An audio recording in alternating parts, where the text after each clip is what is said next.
Clip number 403۔ اس clip میں آپ سورہ انفال کی آیت نمبر 25 سے 26 تک کی تلاوت، ترجمہ اور تفسیر قرآن صراط الجنان سماعت فرمائیں گے۔ بسم اللہ الرحمن الرحیم۔ ترجمہ،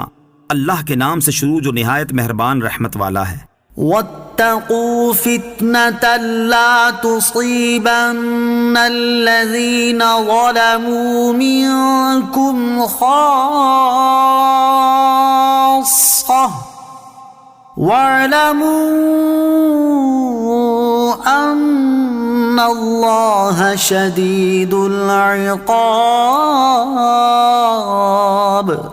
ترجمہ، اور اس فتنے سے ڈرتے رہو جو ہرگز تم میں خاص ظالموں کو ہی نہیں پہنچے گا، اور جان لو کہ اللہ سخت سزا دینے والا ہے۔ واتقوا فتنة، اور اس فتنے سے ڈرتے رہو۔ اس سے پہلی آیت میں اللہ تعالیٰ نے انسانوں کو اس بات سے ڈرایا تھا کہ بنو آدم اور ان کے دلوں کے درمیان اللہ تعالیٰ حائل ہے، اور اس آیت میں اللہ عز و جل نے مسلمانوں کو فتنوں، آزمائشوں اور عذاب سے ڈرایا ہے کہ اگر ظالموں پر عذاب نازل ہوا تو وہ صرف ظالموں تک ہی محدود نہ رہے گا، بلکہ نیک و بد سب لوگوں پر یہ عذاب نازل ہوگا۔ حضرت عبداللہ ابن عباس رضی اللہ تعالیٰ عنہما فرماتے ہیں کہ اس آیت میں اللہ تعالیٰ نے مومنین کو حکم فرمایا ہے کہ وہ اپنی طاقت و قدرت کے مطابق برائیوں کو روکیں اور گناہ کرنے والوں کو گناہ سے منع کریں۔ اگر انہوں نے ایسا نہ کیا تو عذاب ان سب کو عام ہوگا، اور خطا کار اور غیر خطا کار سب کو پہنچے گا۔ قدرت کے باوجود برائی سے منع کرنا چھوڑ دینا عذاب الہی آنے کا سبب ہے۔ اس آیت سے معلوم ہوا کہ جو قوم قدرت کے باوجود برائیوں سے منع کرنا چھوڑ دیتی ہے اور لوگوں کو گناہوں سے نہیں روکتی تو وہ اپنے اس ترک فرض کی شامت میں مبتلا عذاب ہوتی ہے۔ کثیر احادیث میں بھی یہ چیز بیان کی گئی، ان میں سے 3 احادیث سماعت کیجیے۔ نمبر 1، سرکار علی وقار مدینے کے تاجدار صلی اللہ تعالیٰ علیہ وآلہ وسلم نے ارشاد فرمایا، اللہ تعالیٰ مخصوص لوگوں کے عمل کی وجہ سے عذاب عام نہیں کرتا، جبکہ عام طور پر لوگ ایسا نہ کریں کہ ممنوعات کو اپنے درمیان ہوتا دیکھتے رہیں اور اس کے روکنے اور منع کرنے پر قادر ہونے کے باوجود اس سے نہ روکیں، نہ منع کریں۔ جب ایسا ہوتا ہے تو اللہ تعالیٰ عذاب میں عام و خاص سب کو مبتلا کر دیتا ہے۔ نمبر 2، حضرت جریر رضی اللہ تعالیٰ عنہ فرماتے ہیں، میں نے سرور کائنات صلی اللہ تعالیٰ علیہ وسلم کو ارشاد فرماتے ہوئے سنا کہ کسی قوم میں جو شخص گناہوں میں سرگرم ہو اور وہ لوگ قدرت کے باوجود اس کو نہ روکیں تو اللہ تعالیٰ مرنے سے پہلے انہیں عذاب میں مبتلا کر دیتا ہے۔ نمبر 3، حضرت عبداللہ ابن مسعود رضی اللہ تعالیٰ عنہ سے روایت ہے، تاجدار رسالت صلی اللہ تعالیٰ علیہ وسلم نے ارشاد فرمایا، خدا کی قسم تم ضرور نیکی کی دعوت دیتے رہنا اور برائی سے منع کرتے رہنا، اور تم ضرور ظلم کرنے والے کے ہاتھوں کو پکڑ لینا اور اسے ضرور حق پر عمل کے لیے مجبور کرنا، ورنہ اللہ تعالیٰ تمہارے دل بھی ایک جیسے کر دے گا، پھر تم پر بھی اسی طرح لعنت کرے گا جس طرح بنی اسرائیل پر لعنت کی گئی۔ اللہ تعالیٰ ہمیں ایک دوسرے کو نیکی کی دعوت دینے اور برائی سے منع کرنے کی توفیق عطا فرمائے، آمین۔ واذکروا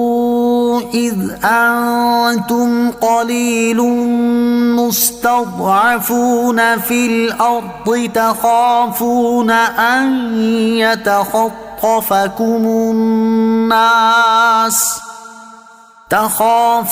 ان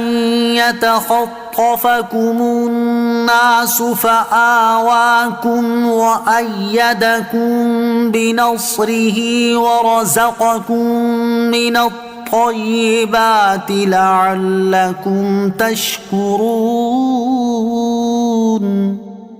ترجمہ، اور یاد کرو جب تم زمین میں تھوڑے تھے، دبے ہوئے تھے، تم ڈرتے تھے کہ کہیں لوگ تمہیں اچک کر نہ لے جائیں، تو اللہ نے تمہیں ٹھکانہ دیا اور اپنی مدد سے تمہیں قوت دی اور تمہیں پاکیزہ چیزوں کا رزق دیا تاکہ تم شکر ادا کرو۔ واذکروا، اور یاد کرو۔ اس سے پہلی آیات میں اللہ تعالیٰ نے مومنین کو اپنی اور اپنے حبیب صلی اللہ تعالیٰ علیہ وآلہ وسلم کی اطاعت کا حکم دیا اور فتنے سے ڈرایا۔ اب اس آیت میں اللہ تعالیٰ نے انہیں اپنی نعمتیں یاد دلائیں، چنانچہ ارشاد فرمایا، اے مہاجرین کے گروہ یاد کرو جب نبی کریم صلی اللہ تعالیٰ علیہ وسلم کی بعثت سے پہلے تم تعداد میں کم تھے اور ابتدائی اسلام میں مکے کی سرزمین پر تمہیں کمزور سمجھا جاتا تھا، اور تم دوسرے شہروں میں سفر کرنے سے ڈرتے تھے کہ کہیں کفار لوٹ نہ لیں۔ اللہ عز و جل نے تمہیں مکے سے مدینے منتقل کر کے ٹھکانہ دیا اور تم کفار کے شر سے محفوظ ہو گئے، اور اپنی مدد سے تمہیں قوت عطا کی کہ بدر کی جنگ میں کفار پر تمہاری ہیبت ڈال دی، جس کے نتیجے میں تم اپنے سے 3 گنا بڑے لشکر پر غالب آ گئے، اور تمہیں پاکیزہ چیزوں کا رزق دیا کہ تمہارے لیے مال غنیمت کو حلال کر دیا، جبکہ پہلی امتوں پر وہ حرام تھا، تاکہ تم اللہ تعالیٰ کی عطا کردہ نعمتوں پر شکر ادا کرو۔ نعمت کی ناشکری نعمت چھن جانے کا سبب ہے۔